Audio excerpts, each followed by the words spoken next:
312 Whittlesey Road, going from neighborhood commercial and LMI light manufacturing to general commercial. This is Mr. Ben Bowles, the Ensminger petition, retail and restaurant, recommended for conditional approval. Anybody want to be heard in the audience on this matter? All right, any questions of council? Not at this time. All right, Mr. Bowles, we appreciate you being here. They'll vote next week at 9 o'clock. Next, Mayor, the zoning item is a text amendment from the Unified Development Ordinance to alter one section in Table 3.1.1 having to do with convalescent or nursing facility use category. This will allow commercial office as a permitted use. It's recommended for approval. Planning directors and staff are here. Are there any questions in the audience or around the table?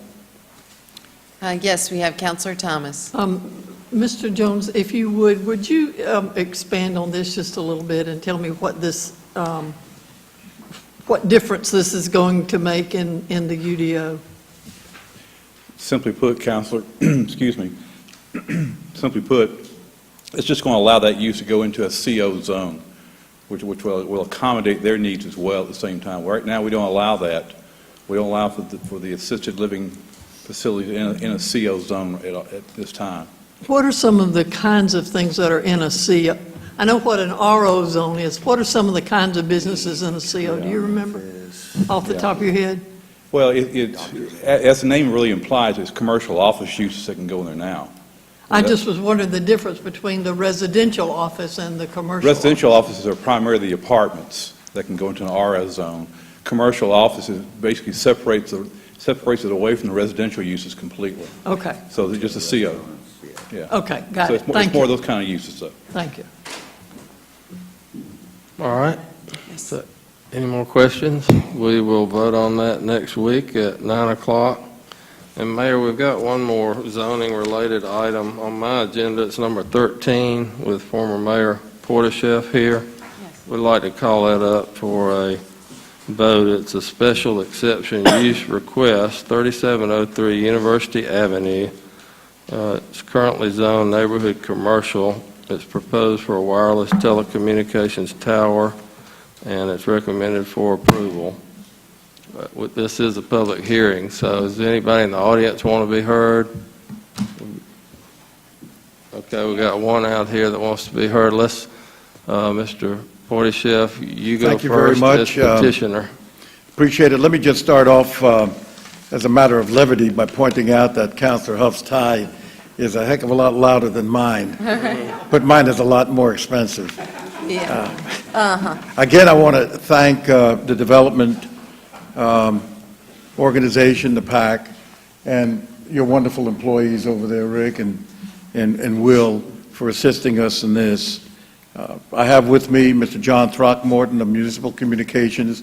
If you go by this place, you're going to see two lousy buildings, and they're going to be torn down. Moreover, Municipal Communications is going to have landscaping. We passed out earlier so that you can see exactly where it is and what we're doing with it. And it will be a cell tower, but it will really be unobtrusive. Nobody will really be able to notice that because we're going to have landscaping around it. And the fact is, whether we like cell towers, we don't like cell towers, we need them in our community. Otherwise, we will not be able to communicate with each other with cell phones. John Throckmorton, do you have anything you want to say? Yes, this would be the third tower that we've built in Columbus. We successfully developed two other sites, one in the St. Elmo area and one in Double Churches. And just like was discussed, the property right now, there's two distressed buildings there. We would mitigate all the issues with those buildings, really bring the aesthetics of that corner property up. We've contracted with a cut above a local Columbus area landscaper to really do an enhanced landscaping there. We've talked to the university also about that area, and so overall this would be somewhat of an upgrade both aesthetically to the area and then service-wise It's really got a gap that you can see on the propagation maps there, and that would be filled fairly quickly. It would be available for all 4 carriers and really service the demand that increases every year as data and video, in addition to voice, really become more and more used by wireless devices. All right, we have Counselor Woodson with a question. Yes, I just had a question. I see the landscaping, and I was wondering, is the pole going to be just a pole on itself where anyone can go to it, or is it going to be secure? Yes, it'll be a secured compound around the tower, 6-foot fence with anti-climbing on top of that. What we've done, though, with the landscaping, though, is just try to screen that, give it a screening effect with some depth. But yet, there will be no way to access the tower directly without, a whole lot of effort. Okay, thank you. All right, no further questions at this Okay. time. If you would, sir, come on up. Give us your name and address for the record and share your concerns or questions. My name is Mark Graham. I live at 3429 Flint Drive, which is the property in Mohina Woods, which backs up to this property. Simply wanted to express my concern that this might cause my property values to go down. There's a lot of people that are concerned about towers next door, and might cause people to be reluctant to buy my property when I plan to downsize in 10 years. Other concern is, where exactly is the tower going to be placed? Is it toward university and college, or is it back in the little corner right behind my property?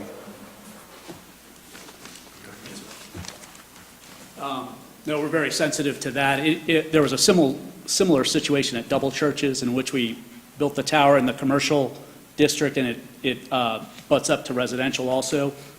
Now, that's been up for about 2 years.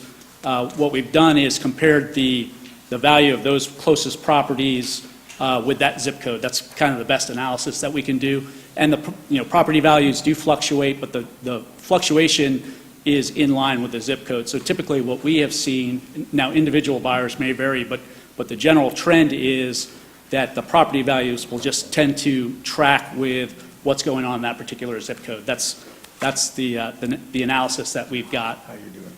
With regard to the placement of the tower, we've, for the most part, put it sort of central in the property, so it wouldn't be right up against your property line. The ordinance would not allow us to do that anyway. So we've met the setback requirements in the ordinance, both for the public right-of-way and for your property. And so that tends to put it right in the center of that corner property. And if you'll accept some hearsay, because my daughter and the family live in Mohina Woods, and we did check out with real estate agents, and just as John pointed out at Double Churches, there is no diminution of Mohina Wood property, and you got a great area there. Thank you very much. Thank you, sir. All right, let's see here, we have Counselor Baker. Yeah, is there any natural buffering up against the neighboring? There are some existing trees. And will it stay? Yeah, the I'm not sure what your trees- landscaping plans are, I guess is the question. In addition to the landscaping and you can kind of see them there on the sketch, there are some existing trees that will stay. There are a few trees that are closer to the right-of-way that will need to come down, but to the extent that we can preserve the existing trees, we're going to, because like you said, that does have that buffering Yeah. and screening effect. And By let the me right point of way, out- you mean university or? Yes, university and Yeah. college. And Council, let me point out one thing. If you all have been there, you see you see those two decrepit, rotten-looking buildings. If anything is going to bring down property values, those buildings bring down property values, and they're going to be completely destroyed. Okay, thank Okay. you. We have Counselor Thomas. John, the property that you're talking about in Double Churches, is that the one on Double Churches Road near the, it seems like it was a package store? It's a package store, yeah. Um, Lee's. To your concern, I will tell you that when they first came to us with the proposal for Double Churches, I was concerned because that is right in the middle of a residential area.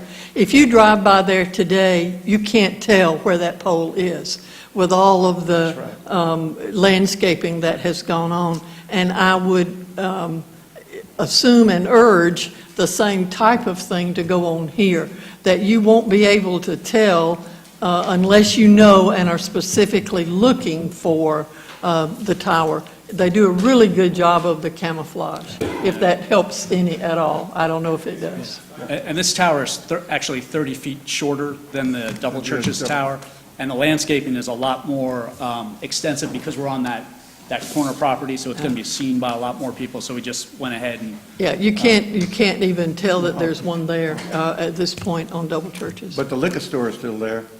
I wouldn't know that, Mr. Mayor. That's not what I'm looking for.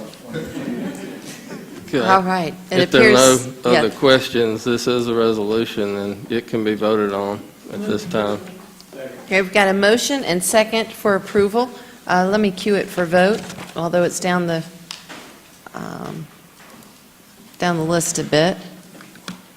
Yeah, there we go. Thank you. All right, and it is queued for voting. It All right, passes. that has passed. Okay, All right, thank you for being here. thank you. Next item, Mayor, is the first reading. This is a public hearing on the operating budget for FY17 for the consolidated government. Operating budget, $270,013,787. Anybody in the audience want to be heard on the budget while it's on first reading? Raise your hand, please. All right, it's open for any council discussion or questions. This time. I am, however, getting several comments. If we could look into the fact that for Council District 8, it still has Mr. Buck's name. I know that the clerk is taking appropriate notes, and that is our official record. That's probably something with IT, perhaps. Yeah, and so we'll get that, just get a work order in. We can make that change, and we'll do it at the same time. Councilor Garrett, and get your photo right on the intro, too. So we've got that taken care of. His vote still counts, so don't worry. We'll just have the clerk make the official record. Okay, Mr. Fay, back to you. At this time, there's no comments. Okay, well, Okay. we're going to bring back the operating budget for final vote next week at 9 o'clock. All right, item 5 on our agenda. Okay, is- hold on. It looks like Councilor Davis would like to speak. I would, Mayor, to this. I'm not sure if it's 4 or 5 on here that we're talking about, but I did want to make one more attempt because I believe it's the right thing to do. We've got a world-class facility next door, and the only way to make that thing successful is to keep it open, and the hours are going to be necessary. Certainly, it's going to cause some changes in the budget, but I just feel like at this point that if it's not being used, then ultimately you could lose the momentum or any momentum that you might have to keep it going. I think it's really important to make sure that the facility is available. If you have it, make sure it's available and it's open so people can use it. It's a multi-function, multi-purpose facility, and it needs to be operated from that standpoint. And I would like to, my intent is to put back on the table in an effort to try to find some more hours for operations to allow Dr. Worsley to better construct a program that would at least optimize the facility and allow it to have a chance for success. I think, again, I'll say it again, the further down the line you go, I think you're going to lose your momentum. I don't want to see that happen. I believe in that. It may not be the position of other council members, but Mayor, you saw that the necessity, or you saw the understanding of that when you somewhat crafted a plan to make that happen. I think the Mayor Pro Tem and I made a counter proposal when there was a consideration of a subsidized program now that after after-school daycare program that's been subsidized for the city for a long, long time, and certainly whether it's this year or next year, this council, I think, is going to be in position that they're going to have to make some adjustments with that program because it's becoming a burden if you look at the history of the program. Does it serve a purpose? Yes, but certainly as time's gone by, it's becoming more and more of a burden. And in an effort to try to raise some funds for parks and recs, although I believe, I'm from the mindset that it all goes in the same pot and you run all your facilities. And certainly in the future, there may have to be some adjustments with some facilities to make it all work, barring that no new revenue starts coming into the city. So I would like to put that back on the table. I just need to know the appropriate time. I think now is the time, since we're discussing the budget. I don't know if that needs to be in the form of a motion with a second, but I would like to add that part back in the budget, Mayor, that you originally intended. I think it was a $200,000. Yeah, $4. Right, it's $4, and I think the Mayor Pro Tem and I cut that in half to $100, and it was only a $2 increase. So I'd like to keep it at that $100 and just make that proposal one more time. Maybe throughout the year, there may be some other opportunities to find some revenue to increase the hours, but normally I wouldn't do something like this late in the stage of the budget, but I just really believe this is the right thing to do. We'll, I guess, take that in a form of a motion, Mr. City Attorney, and, okay, and a second from the Mayor Pro Tem, and we'll turn it over to the Mayor Pro Tem for discussion. And the other night I was thinking about this in the middle of the night, and I never did say why I supported increasing the rates $2. If the program goes to the school system, their rates are double what our rates are. We're only talking about going up $2. And I know $2 is a lot to a lot of people, but $2 is better than $24.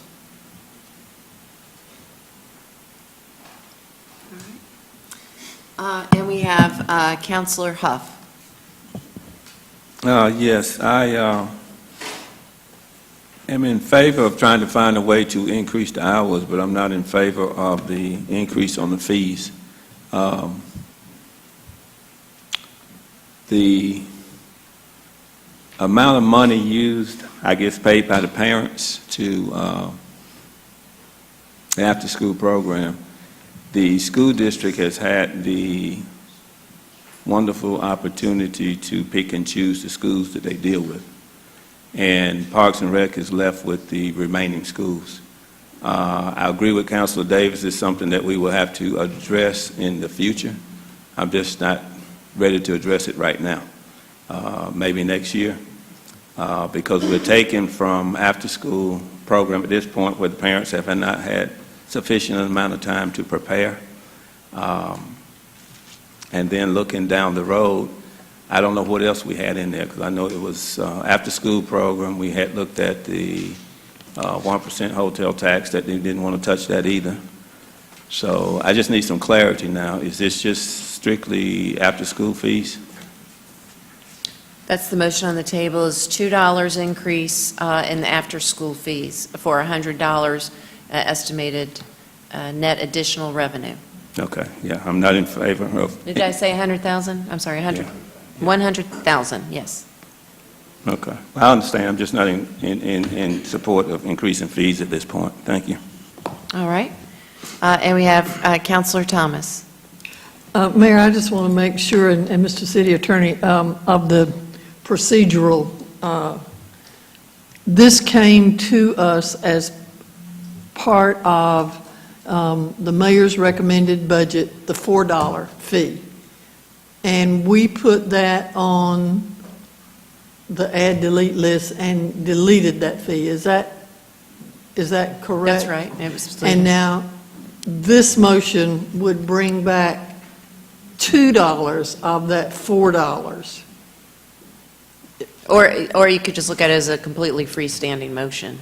But, yeah, because at this point it is. My recommendation was voted down, and now... And if then this motion passes, the budget, as has been advertised and so forth, will be increased by $100,000 for the aquatic center or the Parks and Rec use.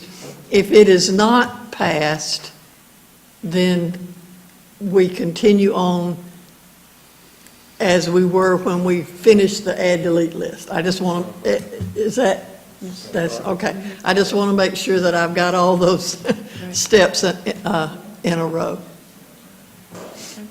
Okay, thank you.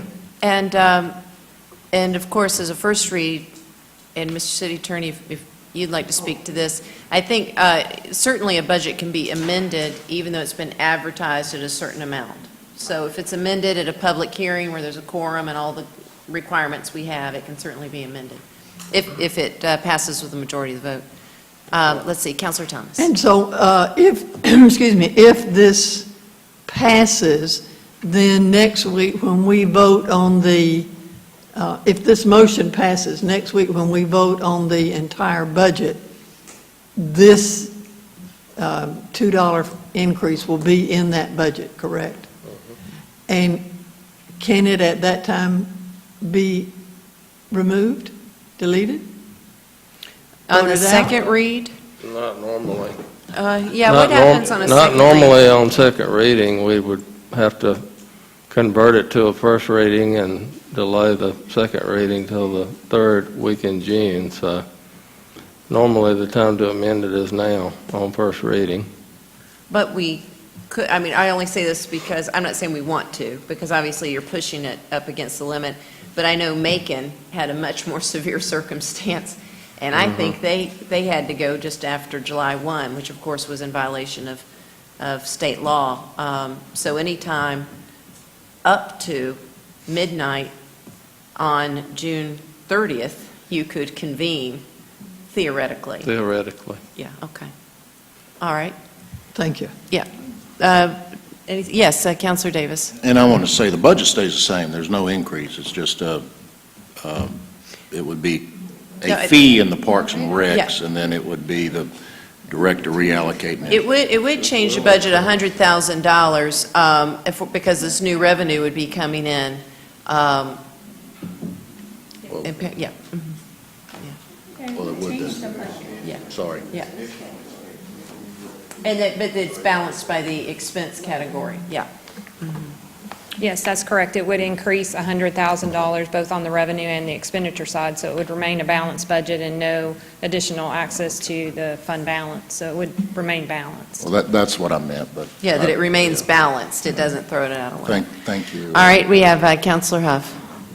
Deputy City Manager, what's the increase on the parents? The fees for after-school program? $2 is what? I know the $2 is, and then it brings it to an amount of how much? 26? It ranges depending on the income. We can pull that out. I believe Yeah, that's... Mr. City Manager, Pam, you look for it, and I think... I have it. The lowest level would go to $28 a week.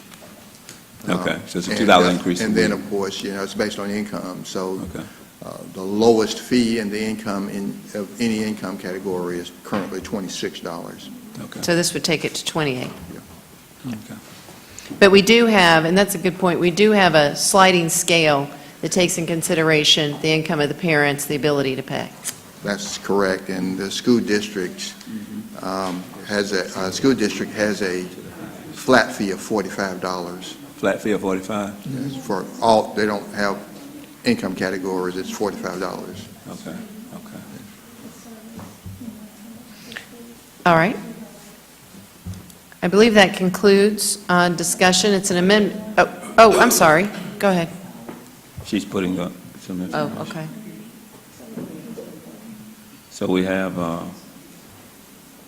26 to 28 on the minimum side and 45 to 47 on the high side.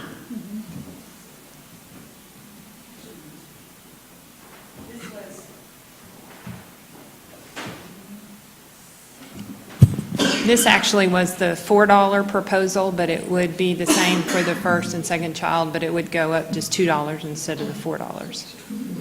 So the lowest level would go from $21 to $23. The highest level would go from $56 to $58. Okay, so 23 to 58. Yes. Okay, here's one that shows the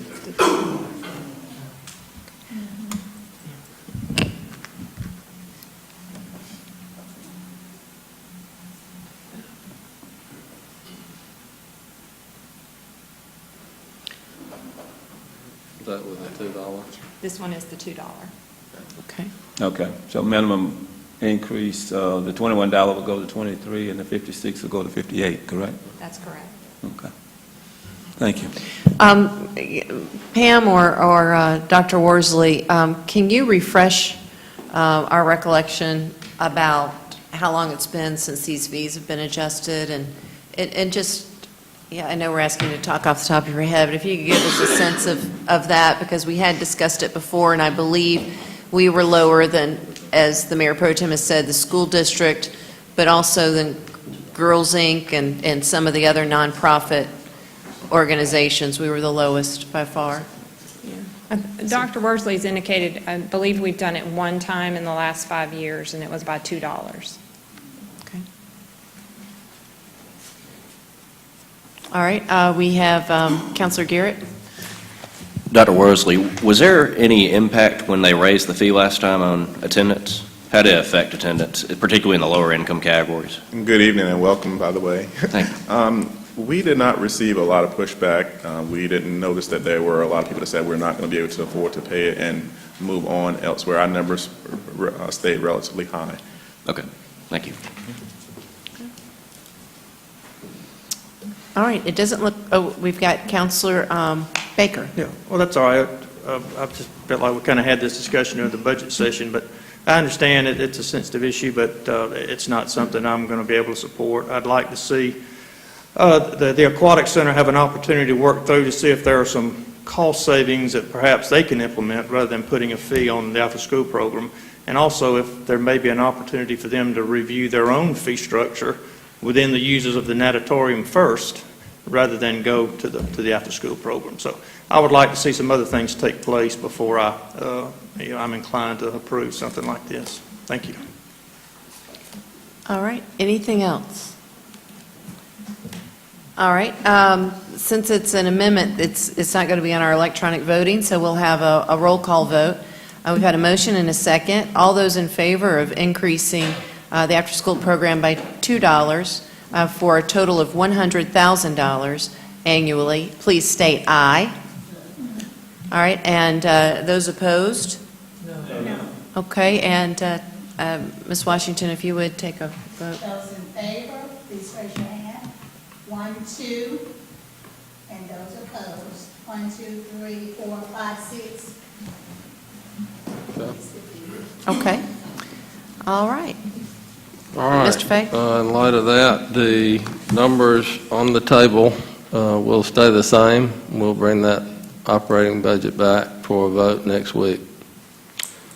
All right, Mayor, the next item is the non-operating budgets and respective funds. They're listed in the ordinance and ready for any discussion or questions.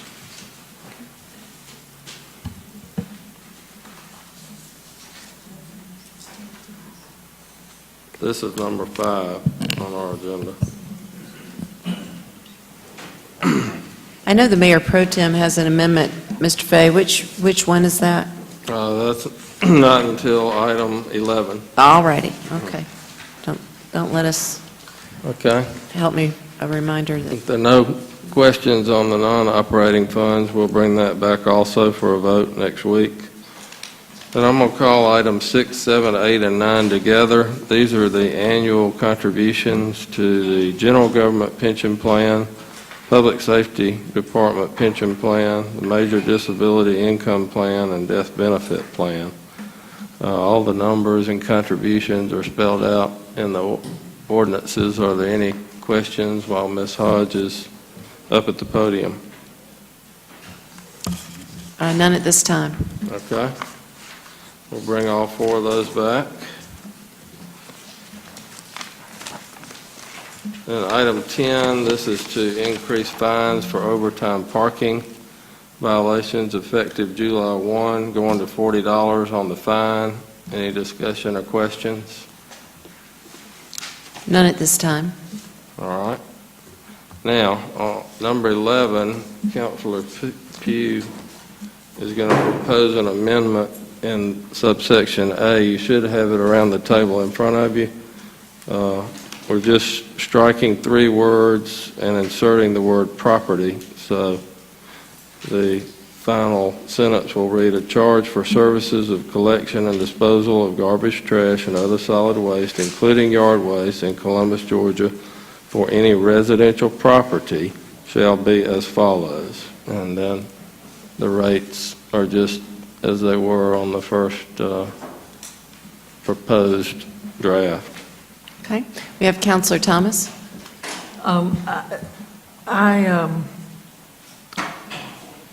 don't want us to sort of glide over this one. This is increasing the garbage fee from $15 to $17.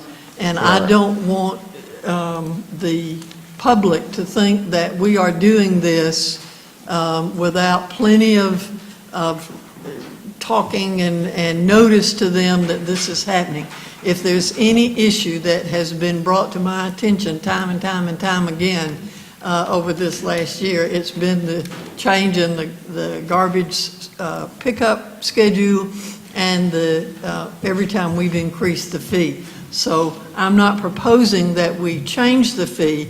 I just want to make sure that everybody knows that this particular piece will increase the garbage fee from $15 to $17. And I don't want anybody thinking that we're trying to slide something by not saying that out loud enough. That's my only issue here, Mayor. Okay. Thank you. All right. Okay. And also, as we have done every year, there is a low-income offset based on the Health and Human Services guidelines, the Federal Register from January 2016. But those are the 2 main items in the ordinance, and if everybody's comfortable with that, we'll bring it back for a vote next week. All right. Okay, we need a vote on the amendment. If Councilor Pugh, if you want to make a motion for the residential property language. Right. Okay. You want to read the language, or He just did. somebody? Clifton, why don't you point out what? This would be a the issue is. motion for the changing 3 words, and striking 3 words and inserting the word property. So it'll be for any residential property shall be as follows, with your $17 fee and low-income offset that follows. Can we get a second? Second. All right. Is there any further discussion on this item? All right. Hearing none, all those in favor, please state aye. Are there any opposed? All right. With that amendment, it'll come back for a final vote next week. And the last ordinance item we have on first reading would amend Section 9-13 of the Columbus Code pertaining to cemetery fees that were discussed at length in a budget meeting. Any questions around the table? Yes, we have Counselor Thomas. I do have a question.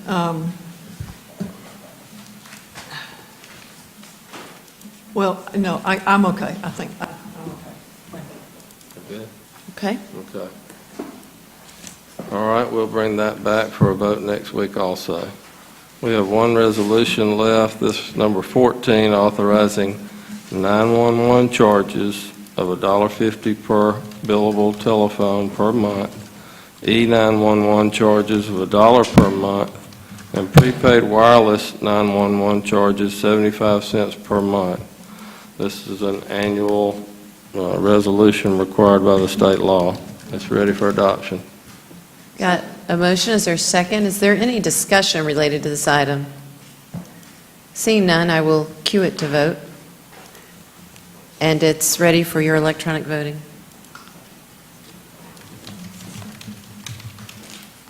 All right, and it does That pass. passes. All right, and that's all we have listed, Mayor. Thank you. Okay. And we do not have a public agenda this evening, so we're going to go straight to the city manager's agenda. Hold on just a moment, Mr. Hughley. Let me get back to the right screen. Thank you, Madam. Mr. City Manager. Thank you, Madam Mayor. I've got just a few items on my agenda. The first is a Veterans Court grant. It's in the amount of $62,835 with a local match of $6,000. Okay. We've got a motion and second for approval. Is there any discussion on this item? Seeing none, it is queued for electronic voting.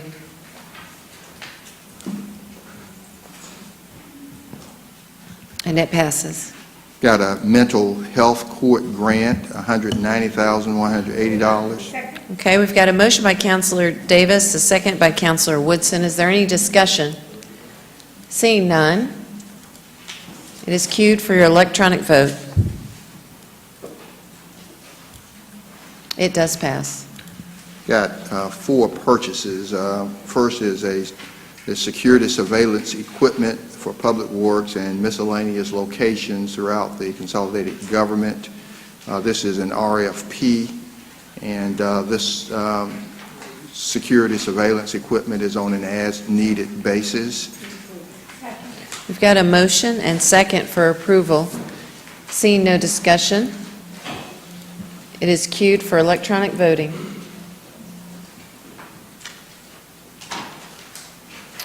And it passes.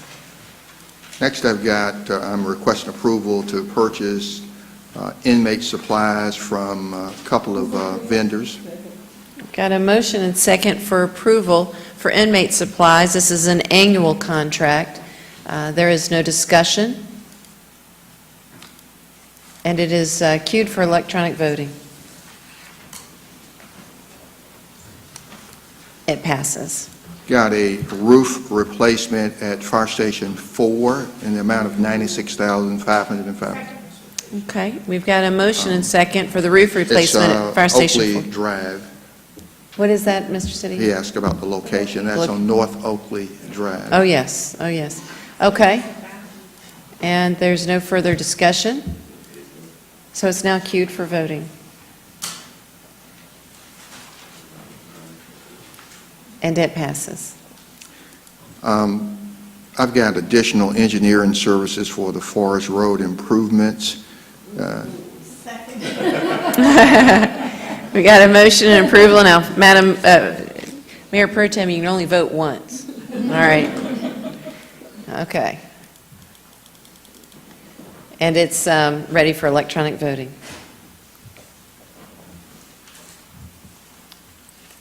And I think, is everybody in? Am I missing somebody? Okay, yeah, there we go. Okay, and it passes. And Madam Mayor and Council, I've got one update I'd like to bring to you tonight. In light of what's included in the proposed budget, the amount of $990,000, wanted to share with you in advance of your vote on next week proposed aquatic center hours of operations, and I've got Dr. Worsley who's going to come and update you on days of a week and hours of operations for the aquatic center based on the proposed funding. Dr. James Worsley.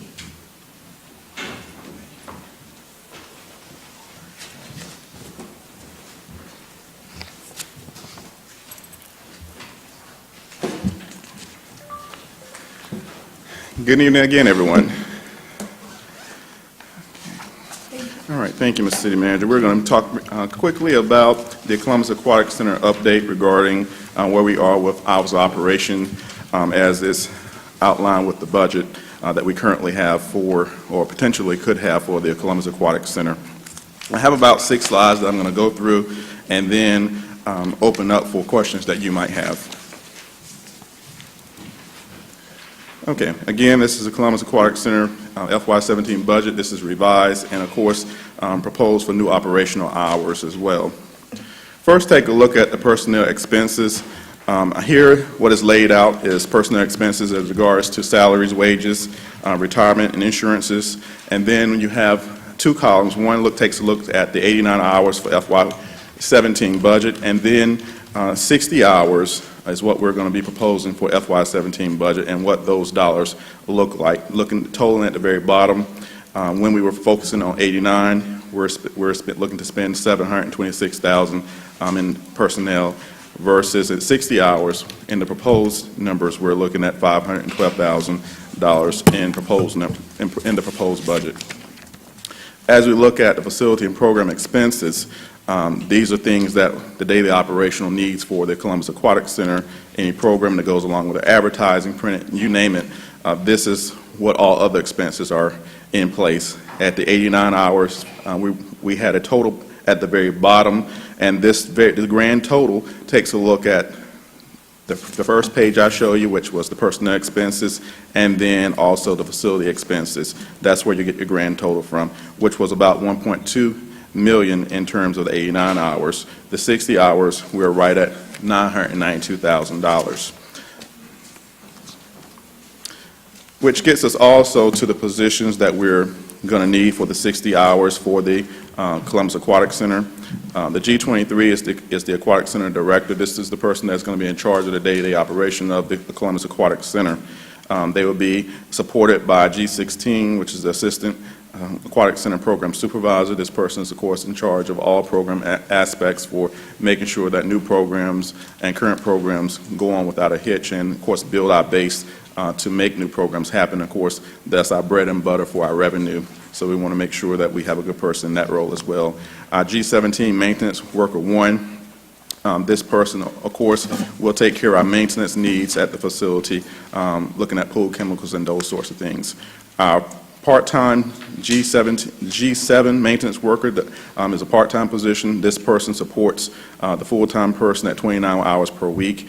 We have 3 part-time G9 are the administrative technicians.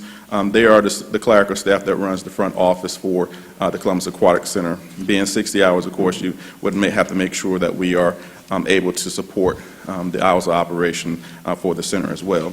18 to 20 part-time lifeguards is in this proposal. That's about 522 hours per week, and the lifeguards are paid about $9 per hour. Okay? And so what does the Columbus Aquatic Center new hours of operation look like? This is a schedule here that you see on the screen as well as on your handout. Closed on Sundays. Monday through Friday, the operational hours 11 hours per day. That's 8 a.m. to 7 p.m. And on Saturdays, hours of operation are 10 a.m. to 3 p.m. That's 5 hours for a total of 60 hours per week. I would like to also say that the task force that has been working with the Columbus Aquatic Center and the Parks and Recreation Department met, and these are hours that were developed and reviewed in collaboration with the task force as well. This was not just a one journey trip. This was a collective effort, and to come up with hours of operation that will be conducive to the majority of people that are involved and touch in the categories of seniors as well as competition swimmers and those that utilize the swimming pool on a daily basis in some facet. May not necessarily be what everybody wants to get everything, but we gave up a little to get something. And so 60 hours is where we are for the $992,000 budget at this point. Dr. Worsley, Councilor Woodson has a question. Okay, we're at that point. Okay, I have I told you it was very quick. I just had a little to say tonight. Yes, I see. Was Sunday the least day that people attended? Is that the reason why it's closed? Absolutely. That's a fair question, and that was what we came up with. Looking at our numbers, Sunday showed that the trend was, not saying that people didn't use it on Sundays, of course they did, but where they used it was least on Sundays. That's why we chose to go with Sunday. Okay. With the committee and your staff discussion, were there discussions about some conversation we had on the floor previously of special events, opening it and so forth? Or is this just set hours and the special events have to cater to these hours only? No, we will still take a look at special events, and the programming staff, that will be part of their jobs, figuring out how that's going to work. And so we have special events that throughout our department, we send other staff to help for our special events. And a prime example of that is when we had our Easter egg dive event. The Columbus Aquatic Center could have never had hosted that event solely. That was the department effort. So those special events like that, NIA is another great example. It was at the Aquatic Center, but the entire department came to pull that together along with some other entities in the city. And certainly, we're looking at some contingencies of how we might be able to work with some of the groups after hours, of course, at a rate that would be fair. Okay, thank you very much. Good job. Thank you. All right, and we have Counselor Thomas. Worsley, will these hours allow those swim teams from the schools in the school district to continue to use our facility for practice and as well as meets? Yes, ma'am. We will still have our swim meets, and we will have some. We will meet with all of those swim teams and coaches and the like to come up with. Everybody may not necessarily get the whole pot they want, so it's going to be some give and take. But we do plan on having everybody represented at the table to get these practices in. Say, for example, they may have to scale back how many times they practice based on the hours that we have. But our hours of operation will allow for people to still participate at that level, to have swim meets practices at the schools as well as with the private sector as well. Let me ask you this. If in doing that and looking at the schedule and so forth, if there is a perceived need to increase, say, on Tuesdays and Thursdays, and someone, either the swim team or the school district or whomever, offers to help defer that cost, is that something that we are going to entertain? Or I know that was a question that we had been sort of wandering around for. Right.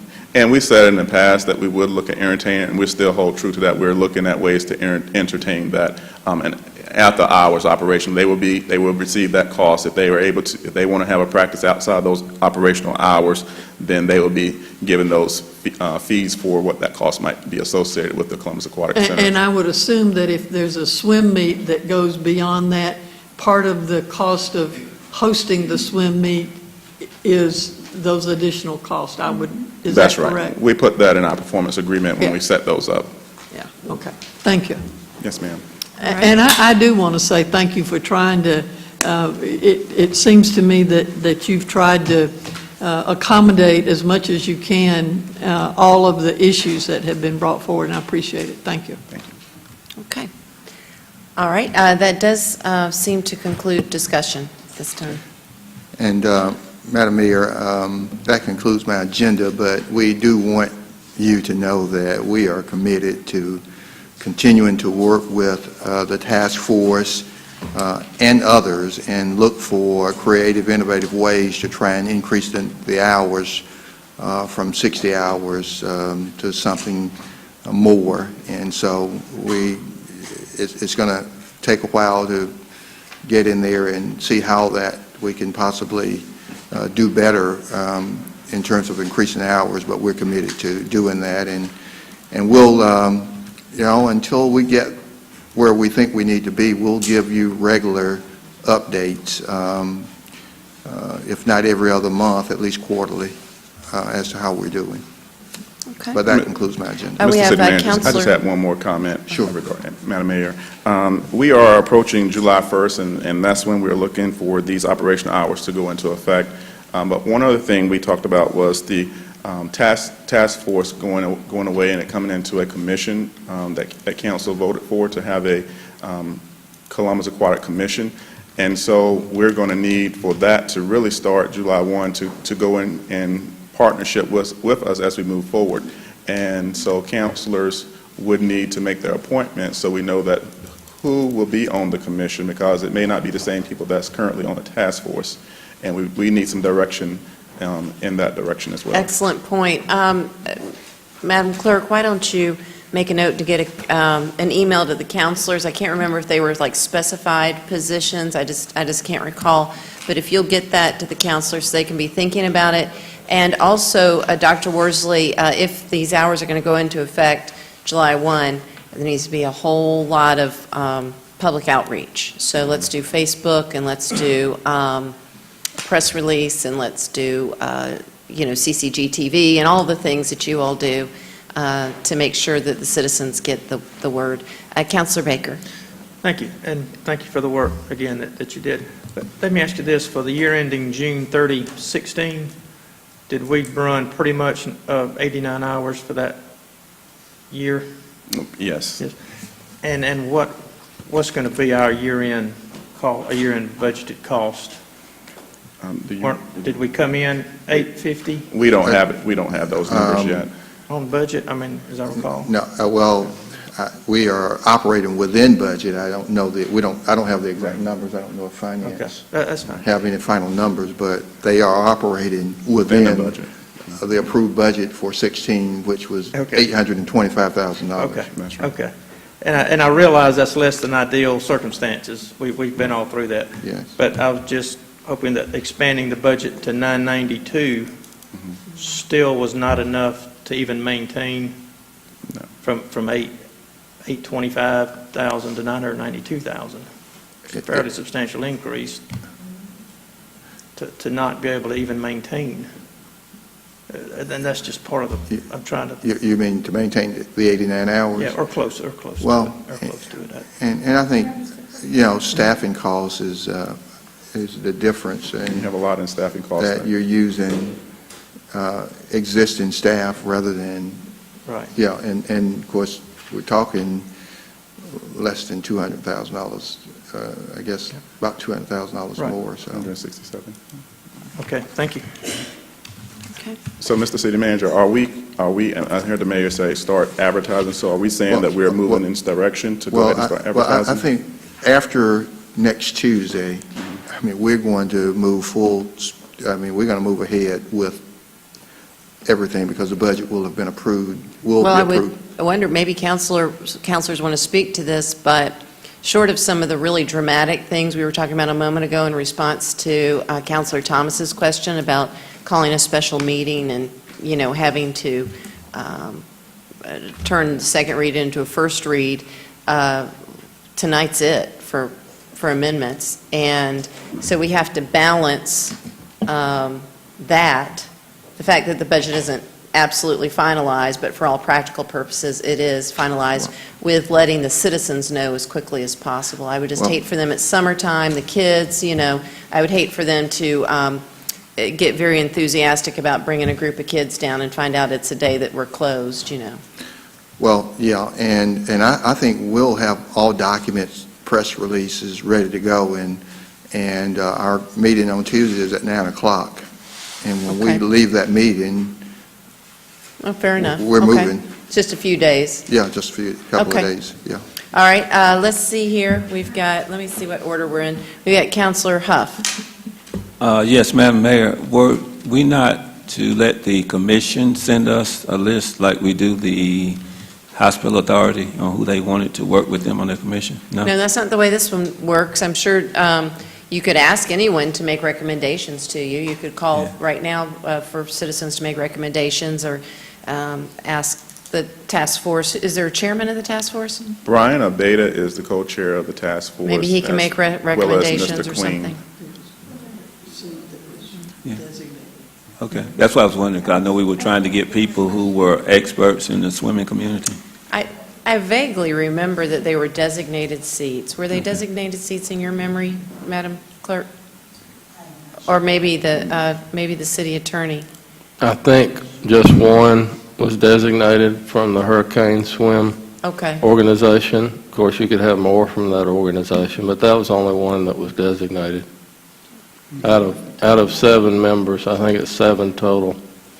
Well, maybe just call on those that are stakeholders to call their counselors and let them know if they're interested. And I'm sure counselors know members that are interested and have called you in the past, so, Okay, thank you. okay. Let's see here, we have Counselor Woodson. That's what I was going to ask, Mayor. Tiny, can you please give us a list of who's on the commission that might be interested, if you knew, or a way to, so as to communicate, or, they can let us know? Because I really don't know off the top of my head anyone, on the swim committee, but if they are interested and play the big role, I would hate for them to be out of the loop. How many is it on the commission now? Well, we started out with about 15 to 20 and has dwindled down to probably about 5. Oh, so there'll be plenty seats then, because the board is 7. So there'll be plenty if they are interested. Can you check and see who is interested out of those 5? Then that would be awesome. Okay. Let's see, we have Counselor Davis. Dr. Worsley gave it my best shot. Don't know if it have made any difference even after the presentation, but it was a good presentation. I do appreciate all that you've done in working with us. I know it's been, just trying to hash it out. Sometimes it doesn't always go the way you want it to, or, people get pricked and maybe touched the wrong way. I apologize if any of that took place, but it's just trying to work it all out. And thank you. Your staff has been great. Thank you all for putting up with us. We appreciate you. Thank you for your extra hours, too, as well. Y'all put a lot of time in over there, and that's to be noted and appreciated. Dr. Worsley, I think Councilor Huff made a good point about the experience. There's a lot of experience on that task force. And certainly, I think that would be the right place to start, is see if some of those members would want to serve and fill some gaps, because they've done so much work already. They've done a yeoman's job, certainly. So I just wanted to touch that point. I'm hoping if maybe, I know there's probably a lot of memberships that have come from the corporate sector, for lack of a better term, the corporate business community, and certainly their hours are different than a lot of people. I don't, I'm wondering if there's a way to maybe consider staggering some of the hours, so maybe some of those marathon swimmers or some of those that swim in the early hours and then try to get to work could maybe utilize the facility. I'm not sure. I'm certainly, that's something that I hope you would take in consideration. The other question I wanted to ask, is there a possibility to maybe sell private time at the facility? Is that going to be an option that we're going to also have out on the table? Was that similar to what was asked earlier when you say private time? Is that what you're talking about? Well, if somebody wants to pay a premium for some extra time and, outside the normal hours, or at that's some what I would point, consider a private time. I know that's being done around the community. I don't know if somebody else, I don't think I heard some, maybe somebody else did say that, I'm not sure. Right. But And the way that I would have to answer this, we will go as far as we can go with the staff that we have, because we still have to utilize staff to bring people in on off times, and our part-time staff can only work 29 hours a week. So we will do the best that we can to accommodate as many people. Well, and that we would can. be, certainly you take that into the equation. Right. You may have some people that might want to work for, whatever those private hours, what the cost might be to cover it, but anyway. Sure. Okay. Well, again, thank you, and thank you, Mr. City Manager, for working through all this with us and staff. And to your question, Counselor, I do think that we need to leave all the options open, because, as Dr. Worsley indicated, it could be a staffing issue, but if it's not, I'm thinking about how public safety people work after hours at certain rates, and we'd have to explore all of that and look at liability and other concerns, but, I think certainly, that could be an option. That if you want that time, and, we've got staff who are on a roster that they are willing to work from 5:30 a.m. to 8 a.m., and here's a required rate if we allow them to go in and work, and you are a club or group and you want to pay the rate of facility and staff, then that might be an option. And I think we'll leave that open and we'll take a look at it. Thank you, sir. All right. I think that concludes comment, Dr. Worsley. Thank you so much. Thank you. Mr. City Manager? Madam Mayor, that concludes my agenda. Okay. Thank you, and we will turn it now over to our clerk. Madam Clerk. Madam Mayor and Council, on the clerk's agenda, items 1 and 2 are information for the council, which are biographical sketches of Mr. Jonathan Davis, which is Councilor Garrett's nominee for the Community Development Advisory Council, and a biographical sketch of Ms. Jennifer Melvin, Councilor Huff's nominee for the Board of Family and Children Services. Have resolutions to excuse councilors from the May 24th, May 31st meetings. I need a motion for adoption. Got a motion and second for items, is it 3, 4, and 5? 3, 4, 5, and 6? That Madam is Clerk? correct, yes. All right. All those in favor, please state aye. And I have a letter from Ms. Andrea Winston. They are recommending that Mr. David Renier be reappointed to the New Horizons Community Service Board. Need a motion?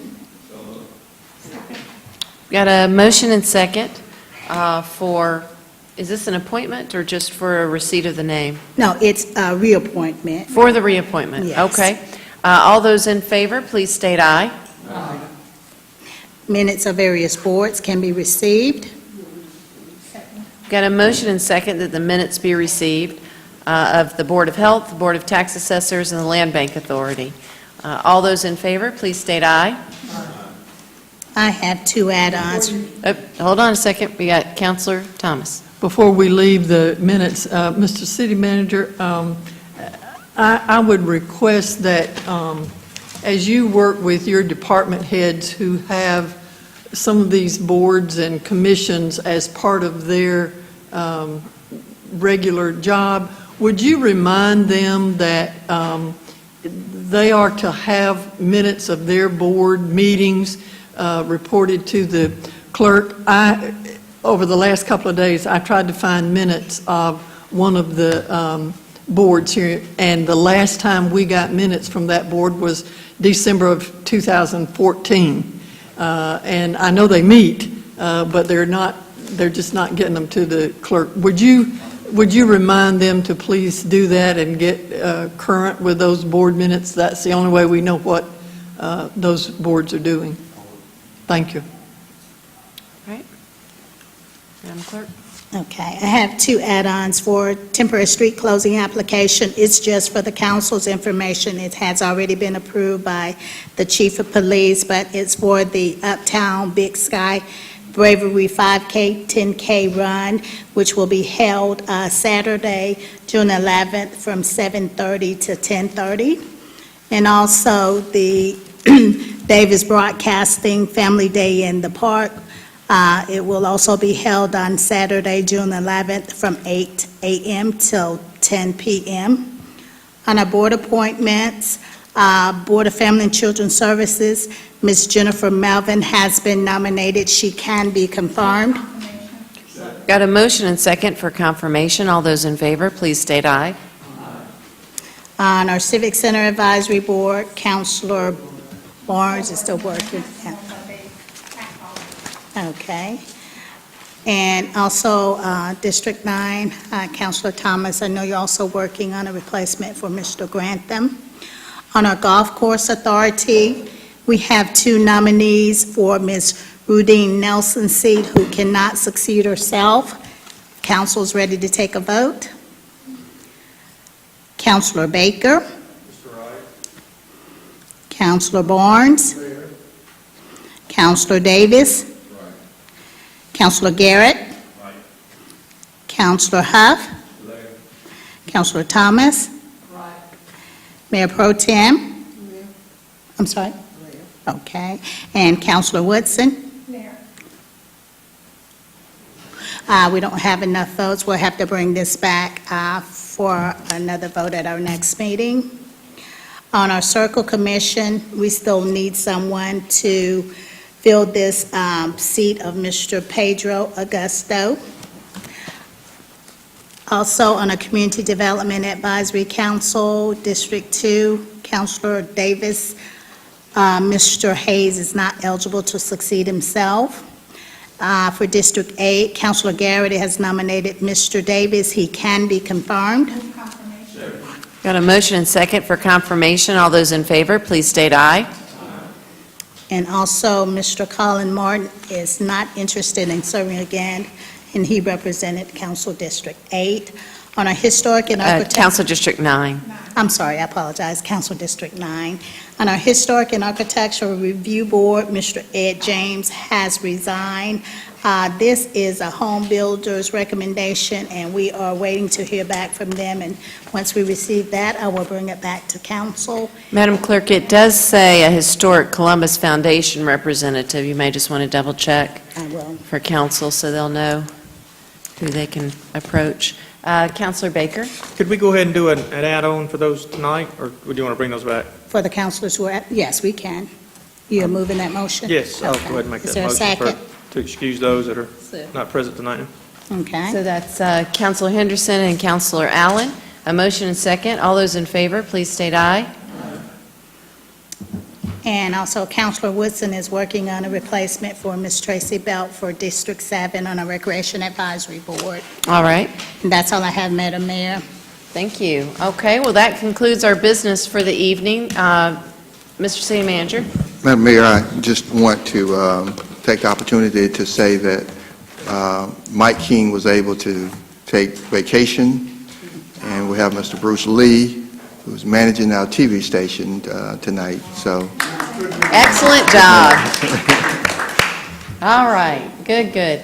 Well, thank you, Bruce. Councilor Huff? Yes, Madam Mayor, just a point of personal privilege. I wanted to personally welcome Walker Garrett to the council.